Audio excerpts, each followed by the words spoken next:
Hello everybody, welcome to another episode of Top3Tech. Today we bring you AMD Radeon RX 6600 Sapphire Pulse, the non-XT. Look how tiny this thing is. Huh.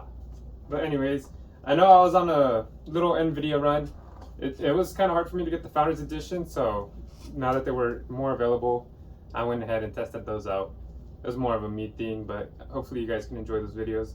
But anyways, these cards have been going on sale, the 6600s and the 6600 XTs. The Sapphire Pulse I found for $250. Cheapest I've seen them. But anyways, with them going on sales, I figured people are going to want to look into them, see if they're worth the price.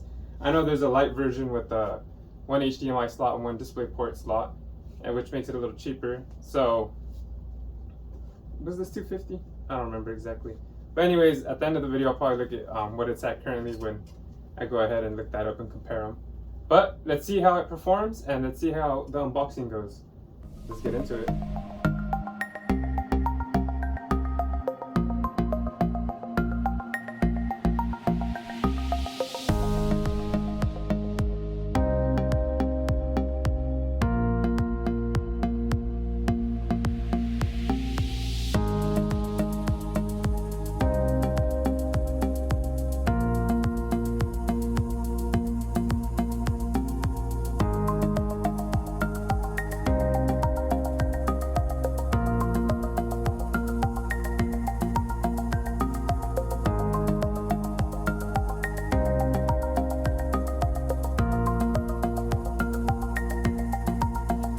So when it comes to Sapphire, they got good and bad when it comes to the packaging. The good thing about them is they do seal these, as you can see here, has a seal. I went ahead and cut it with a box cutter, but I haven't seen the contents inside yet. You guys get first peek with me. But since I do have the Sapphire Pulse, the 6800, and the Nitro 6800 XT, I do know that their boxing is a little lackluster, or their contents, but obviously we're here for the graphics card, not for the packaging. But it's always nice to know that they spend premium quality. As you guys can see, this is just a little brown box. Sapphire's GPU quick installation guide just tells you what you need to install it. You know, display port, connect the 8-pin, I think. Yeah, the 8-pin wires, and you know, just make sure that it's all good. This is the I don't know, just a Sapphire manufacturer. I thought this was gonna be the warranty, but who knows? It does got this little block to pad it. One thing I do like about their, well, it's not an anti-static bag, or maybe it is, but it comes with padding on it, and I think that's awesome. A lot of the other cards don't. See, look at the rest of the inside of this card. But hey, if they spend all their money developing the card and trying to make it cheap, why not? But look at that. That's crazy. Let's go ahead and do a close-up and we'll go into more details on this thing. We have a dual fan card that is 193 millimeters in length. Has some designs on the front. On the back it has a nice Pulse logo on it. It's got Sapphire Pulse written on the bottom left. It's got the Radeon in red, and then there's some designs on there with the heat vent on the right. We have the Sapphire logo painted in red on the bottom left. On the bottom right, we have the Radeon painted in red, and then of course it has an 8-pin socket. It also has 3 display ports and 1 HDMI slot, so you can fit multiple monitors on this card.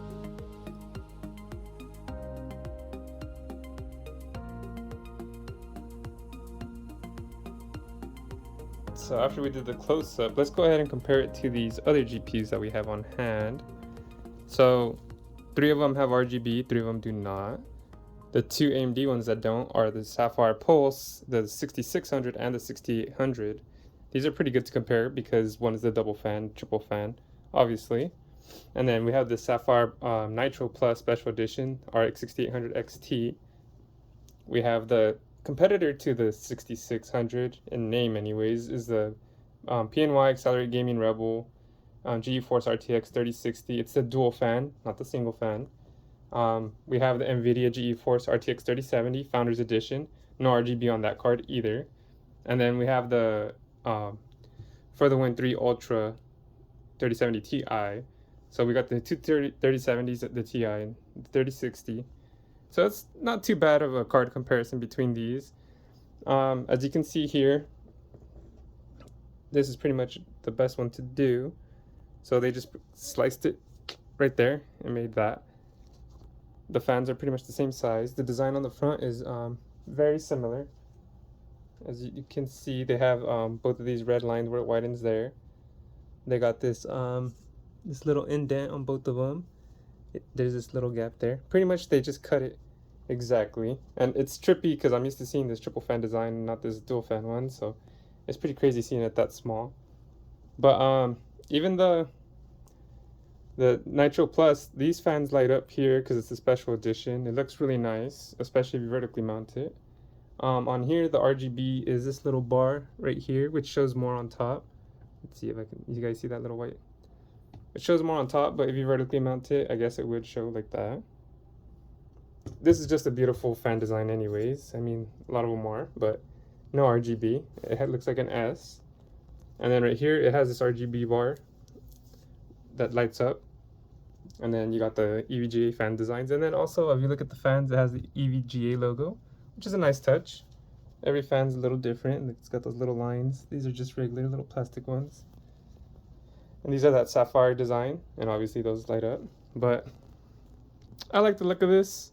It's not too bad. And especially since it's a small GPU, there might be in a case that doesn't have any side panel, clear side panels. So it might not matter too much that it doesn't have RGB, and a lot of people will probably like that.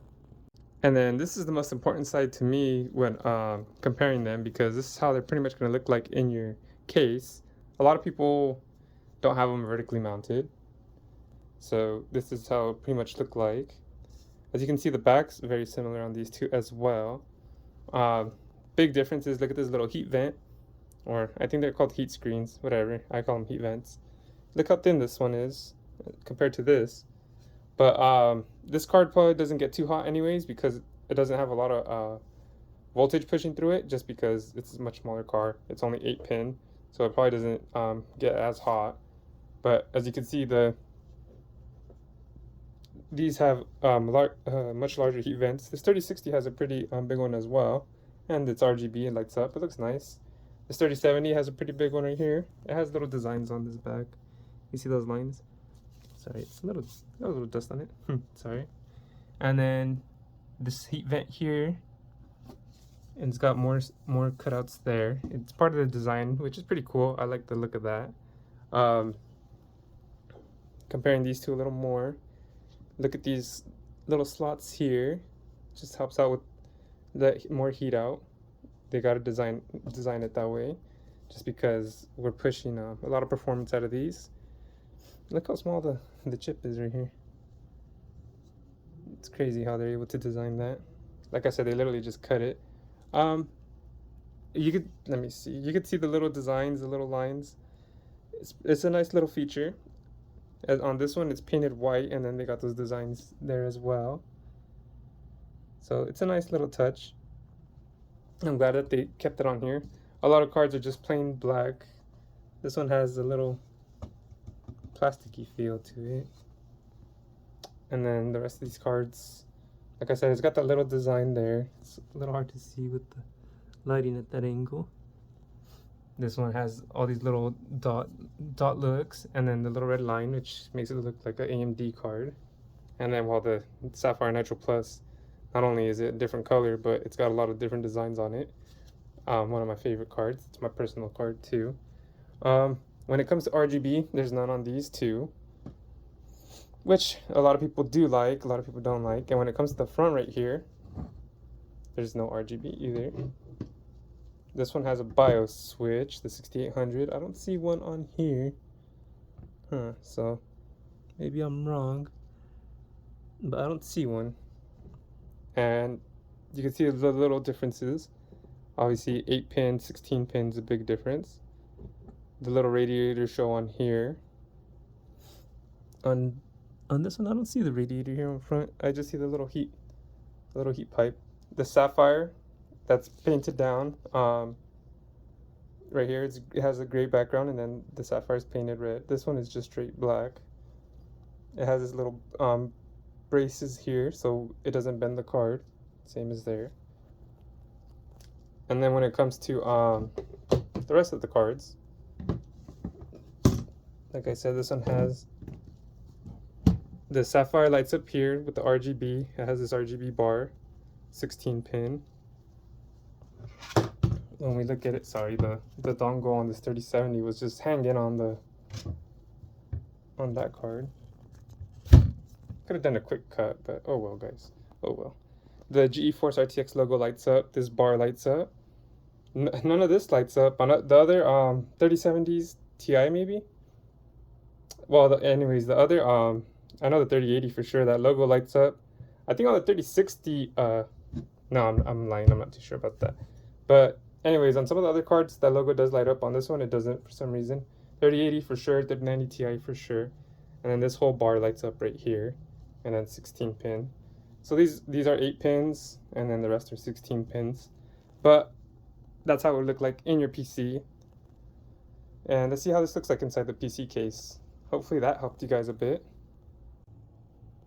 So this is how the GPU looks like inside my case. It is a AMD Radeon 2. It's pretty funny because I have a GPU bracket I use for my 6800 XT, and this GPU does not need it whatsoever. But I went ahead and used it anyways. I think the bracket is actually larger than the card. Look at that. Right here, it's wider. This is where it cuts off here. And then right here too. See, that's where it cuts off. And this is where it cuts off. So my GPU bracket is actually bigger than the whole GPU. People say that GPU brackets aren't needed anyways, so whatever, you guys can argue over that. But let's go ahead and turn on the RGB to see how it looks like with all the lights on. You guys can have an idea. So normally when running this my computer, I have it all white. I just like how that looks. Since my PC is mostly all black and gray, the white matches perfectly with it. But so that's how it would look like with all white. Not too bad, not too bad. But since it is well, first let's try it with RGB, or just rainbow, or what do people call it? Rainbow puke. Let's see. In my NVMe, I don't have it connected via the same software because it would actually slow down performance. So that's how it would look like with the RGB on. But if I had this, I would probably recommend either running it red or white. That's up to you guys. Well, that's for the people that have RGB anyways. There's a small part of the community that doesn't like the RGB look. They don't like lights in their PC, which is okay. That's totally up to you guys. Everyone has different taste. But I would probably run it red just because the card has red on it. So that's how it looks like statically. So this is probably how I would run it with the lights on. If not statically, I would probably do breathing. See, I had that on white. Let's go ahead and turn that red. Okay, this is probably how I would run it, just so give it a little flair since there's no RGB on the card. But anyways, that's how it looks like with the lights on. Now that we're done with the unboxing and the physical look of the card, let's go ahead and get to the benchmarks. And after the benchmarks, let's compare it to the different cards at different price ranges. But let's go. All right, we are finally on to the benchmarks. And before we go any further, the Top3Tech PC specs are an Asus X570 Tough Gaming Plus Wi-Fi motherboard. We have a Ryzen 7 5800X CPU. We have 32 gigabytes of Corsair Vengeance, 3200 megahertz RAM. And of course, today we're going to be testing out the Sapphire Pulse RX 6600 non-XT. It is running on a 2491 megahertz boost clock. Its game clock is up to 2444 megahertz. It has 8 gigabytes of GDDR6 memory. It is on the RDNA 2 architecture. And the minimum recommended wattage for a PSU is 500 watts. The lowest temperature hit while benchmarking was 59 degrees Celsius, and the highest was 63 degrees Celsius. So let's just say an average of 61 degrees Celsius is what we got. Not too bad for a card like this, especially it being tiny and dual fan.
So all in all, what do I think of this card?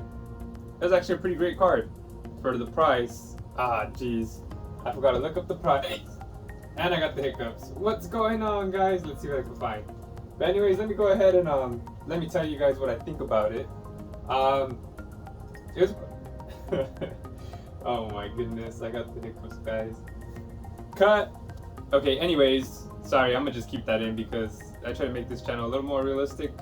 All of the channels are professionally made. They have professional tools, they edit it and whatnot. So I don't have all the professional tools, so let's keep it like that. Anyways, this 6600, the Sapphire Pulse. Sorry, I got the hiccups too, so it is what it is. You can find it for $270 on Newegg or Amazon. Oh, my dog wants to join too. Whatever, amateur hour, let's go. So it's $270 for the card. You can find some for $260. The light version of this card is $250 right now on Newegg.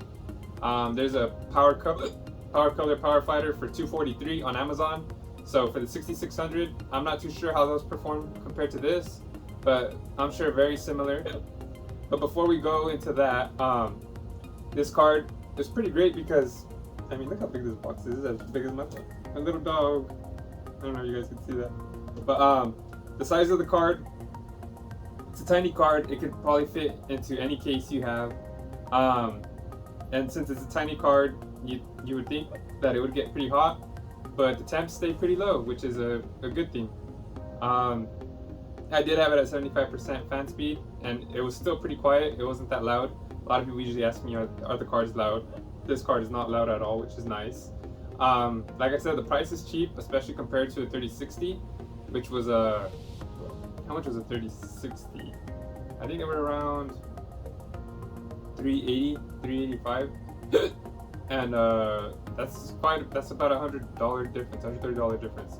So similar performance. The 3060 was probably getting 4 to 12 frames more in certain games, and then in certain games the 6600 actually beat it. So I would probably recommend this card over that. And this card is getting about 60 frames per second if it was a very demanding game, and then it was getting about 120 frames or less on less demanding games. So it was probably getting like 60 to 120 depending on how heavy the game is and the settings you use on ultra and high settings. So I would recommend this card. It's a pretty great card. The only thing I don't like about it is it doesn't have any RGB, but that's not what this card is really meant for. And since it is a budget card, I'm assuming a lot of cases aren't gonna have the panels to see through it. So I would recommend this card. Its price to performance is great. It doesn't use a lot of power. It's pretty cool, and it's pretty cool. I hope you guys liked the review. I'm so sorry about the hiccups. I'm sorry about the cuts. And I'm sorry about my little doggy joining in the video. But anyways, I appreciate you guys. Thank you for tuning in, and please don't hit that dislike because of the hiccups. I don't know why I just got them, but it is what it is. Catch you guys later. Peace.